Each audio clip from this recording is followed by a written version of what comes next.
সময়ত দুৰ্নীতিমুক্ত চৰকাৰ বুলি মুখ্যমন্ত্ৰীয়ে ক'ব বিচাৰিলেও শেহতীয়াকৈ আমাৰ সাধাৰণ ৰাইজৰ খাতি খোৱা আপোনালোকে চাব বিভিন্ন অঞ্চলত সন্ধিয়া সময়ত কিছুমান যুৱকে এখন বহি লৈ পইচা কালেকশ্যন কৰে। এইবিলাক কালেকশ্যন কৰে ক্ষুদ্ৰ বেংকৰ কাৰণে, এপেক্স বেংকৰ কাৰণে। এপেক্স বেংকৰ বহুত কাষ্টমাৰ আছে অসমৰ বিভিন্ন নগৰে চহৰে, আৰু এই এপেক্স বেংকটো এতিয়া শেহতীয়াকৈ বিজেপিৰ বিধায়ক মুখ্যমন্ত্ৰীৰ ছত্ৰছায়াত বিৰাট দুৰ্নীতিত নিমজ্জিত হৈছে।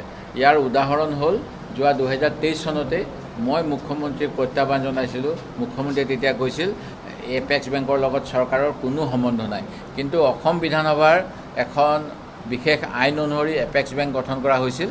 এইটো সমবায় ভিত্তিক বেংক, আৰু ৰাজেশ বাজাজ নামৰ এজন, আপোনালোকে যদি ফেচবুক চাই তেতিয়া দেখা পাব এই ৰাজেশ বাজাজৰ ঘনিষ্ঠতা কোনসকল নেতাৰ লগত বেছি, কাৰ লগত বেছি। কেন্দ্ৰীয় চৰকাৰৰ মন্ত্ৰী, গভৰ্ণৰ, স্থানীয় বিধায়ক সকলোৱে ৰাজেশ বাজাজৰ ফেচবুকত আপোনালোকে ফটো দেখিবলৈ পাব। আৰু তেখেতে অসম চৰকাৰৰ ঠিকা কৰিছিল, অসম চৰকাৰৰ কিবা কোনোবা ডাঙৰ নেতাসকলৰ হৈ বাগান কিনিছিল বুলিও শুনিছিলোঁ। আৰু তেখেতক 20 কোটি টকা অবৈধভাৱে এজন ব্ৰাঞ্চ মেনেজাৰ ইমান কেপাচিটি নাই।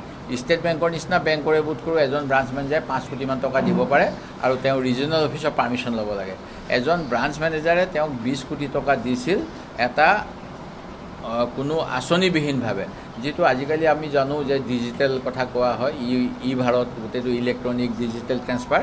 সেই সময়ত বিল ডিছকাউণ্টিং ছিষ্টেম নাথাকোঁতেই ৰাজেশ বাজাজক একো ছিকিউৰিটি নোলোৱাকৈ 20 কোটি টকা আত্মসাৎ কৰাৰ সুযোগ দিয়া হৈছিল। এই কথাটো এতিয়াও ওলাইছে। ব'ৰ্ড অফ ডাইৰেক্টৰ্ছৰ যি মিটিং হ'ব লাগে, share holders meeting, share holder মিটিঙত মই শুনামতে দিল্লীলৈকে কিছুমান বেংকৰ শ্বেয়াৰ হোল্ডাৰে পত্ৰ পঠাইছে যে মুখ্যমন্ত্ৰী মহোদয় উপস্থিত নথকাকৈ মুখ্যমন্ত্ৰী মহোদয়ক তাত ব'ৰ্ডৰ নমিনি কৰা হৈছে, ব'ৰ্ডত ৰখা হৈছে, আৰু বিভিন্ন ধৰণৰ কেলেংকাৰী। এই কেলেংকাৰীৰ কাৰণে তেওঁলোকে এতিয়া বিভিন্ন ধৰণৰ কথা কৈছে, সাংবাদিকক পৰীক্ষা কৰিবলৈ দিম বা কিবা কিবি। কিন্তু মূল কথাটো হ'ল তেওঁলোকে যিখিনি প্ৰশ্ন সোধা হৈছিল, আপোনালোকৰ সতীৰ্থ এজন বিধায়কক সাংবাদিককে এৰেষ্ট কৰা হৈছে দিলৱাৰক প্ৰশ্ন সোধাৰ বাবে। সেই গতিকে নিশ্চয় কিবা এটা কলংকিত অধ্যায় আছে।